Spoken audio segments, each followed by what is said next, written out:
Great 10 4வது பாடம் கணக்கீட்டுக்கான அறிமுகம். இதுல என்னென்ன இருக்குதுன்னு சொல்லி ஃபர்ஸ்ட் பார்ப்போம். ஒன்று கணக்கீடுன்னு சொன்னா என்ன, அடுத்தது கணக்கீடுன பிரதான நோக்கங்கள், துணை நோக்கங்கள், அடுத்தது கணக்கீட்டு கூறுகள்.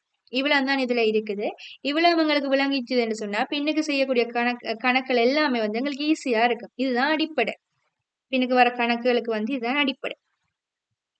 ஃபர்ஸ்ட் பார்ப்போம் கணக்கீடுன்னு சொன்னா என்னன்னு.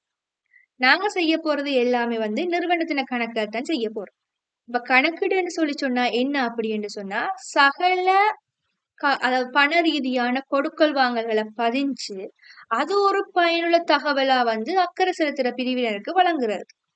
அதாவது பண ரீதியான கொடுக்கல் வாங்கல்னு சொன்னா, நிறுவனத்துல எவ்வளவு வருமானம் வந்திருக்குது, நிறுவனத்துல எவ்வளவு செலவினம் வந்திருக்குன்னு சொல்லி எல்லாம் பதிஞ்சு, நிறுவனத்தின லாப நட்டம் எல்லாம் கணிச்சு அது ஒரு தகவலா நிறுவனத்தின் மீது அக்கறை செலுத்தும் பிரிவினர்களுக்கு வழங்குறது தான் கணக்கீடு ஆகும்.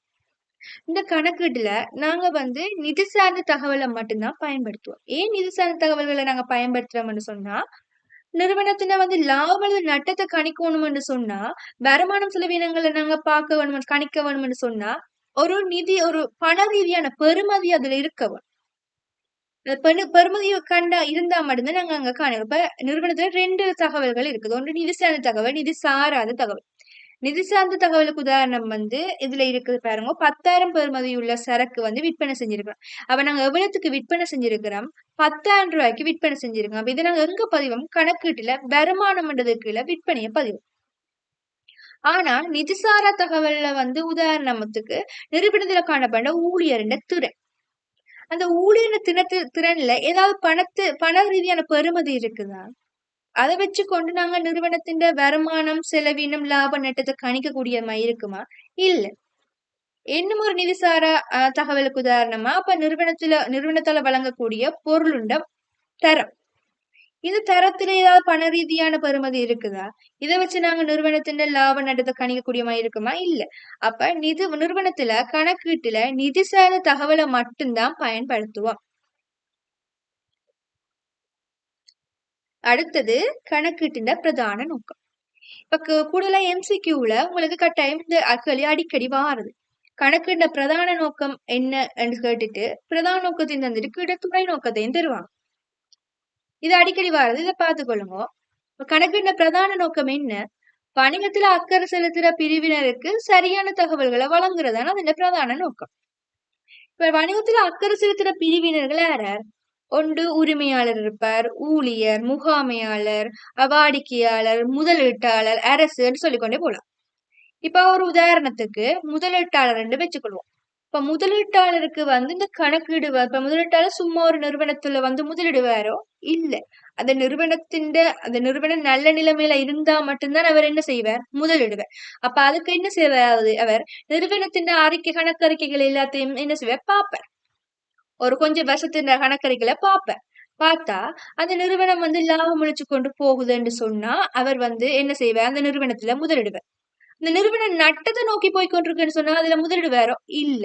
அப்ப அந்த கணக்கீடு அவருக்கு என்னது? தகவலை வழங்குது. அவர் தீர்மானத்தை மேற்கொள்றதுக்கான தகவல்களை வழங்குது. அதே மாதிரி தான் ஒவ்வொரு பிரிவினருக்கும் இந்த கணக்கீடு தகவல்களை வழங்கி, சரியான தகவல்களை அவைக்கு தேவையான தகவல்களை வழங்கி அவர்களை தீர்மானம் எடுக்கிறதுக்கு உதவி செய்யுது. இது பிரதான நோக்கம். அடுத்தது துணை நோக்கம். துணை நோக்கம் வணிகத்தின் லாபம் அல்லது நட்டத்தை அறிஞ்சு கொள்ளலாம். இந்த கணக்கீடு செய்யறதால நாங்க வருமானம் செலவினங்களை பதிஞ்சா என்ன செய்யலாம்? லாபத்தை அறிஞ்சு கொள்ளலாம் கணக்கீடு. அடுத்தது வணிகத்தின் நிதி நிலைமையின திருப்தியான நிலையை அறிஞ்சு கொள்ளலாம். திருப்தியா இருக்குதா இல்லையான்னு சொல்லி அறிஞ்சு கொள்ளலாம். நிறுவனத்துல சொத்து இருக்குதா, சொத்துன பெறுமதி எவ்வளவு, உரிமை இருக்குதா, அதன பெறுமதி எவ்வளவு, அது கடன் பொறுப்புகள் எவ்வளவு இருக்குது, கடன் பட்டவங்களுக்கு எவ்வளவு தர வேண்டி இருக்குதுன்னு சொல்லி எல்லாம் என்னென்னலாம் நாங்க அறிஞ்சு கொள்ளலாம். அடுத்து கொடுக்கல் வாங்கல்கள் விடுபட, அது மாறிப்பது போன்ற தவறுகளை குறைச்சு கொள்ளலாம். இப்ப உதாரணத்துக்கு சில பேர் கணக்கு பதியேக்க ஒரு கணக்கிட்டாளன் சிலவுல கேர்லெஸ்ல ஒருக்கா பதிஞ்ச கணக்கை பெறுமதியை 2 தரம் பதிஞ்சிருப்பேன். அல்லது முழுமையாவது கணக்கு அந்த கொடுக்கல் வாங்கல பதியாம விட்டுருப்பேன். அதெல்லாத்தையும் குறைக்க வேணும், தன் தவறுகளை குறைக்க வேணும் என்றது ஒரு நோக்கமா இருக்கு. அடுத்தது வந்து சட்ட தேவைகளை பூர்த்தி செய்யறது. சட்ட தேவைகளை பூர்த்தி செய்யறதுன்னு சொன்னா ஒரு நிறுவனம் கணக்கு ஒன்றை மேற்கொள்ளைக்க இப்ப ஒரு நிறுவனம் ஒரு குறிப்பிடப்பட்ட வருமானத்துக்கு மேல உழைச்சதுன்னு சொன்னா நிறுவனம் வந்து கட்டாயம் அரசுக்கு என்ன செய்ய வேணும்? வரி செலுத்த வேணும். அப்ப அந்த நிறுவனம் வந்து சரியான சட்ட தேவையோட வரி செலுத்துதா? அடுத்தது வந்து நிறுவனம் வந்து நிதி அறிக்கைகளை செய்யக்க நிறுவனம் வந்து நிதி அறிக்கைகளை செய்யக்க சட்ட ரீதியான ஒரு முறையோட அந்த நிதி அறிக்கைகளை செய்யுதா என்று சொல்லி அவங்க என்ன செய்வாங்க? பார்ப்பாங்க. அதாவது வந்து துணை நோக்கங்கள் அந்த துணை நோக்கத்துல கணக்குன்ற துணை நோக்கத்துல அதுவும் இருக்கு.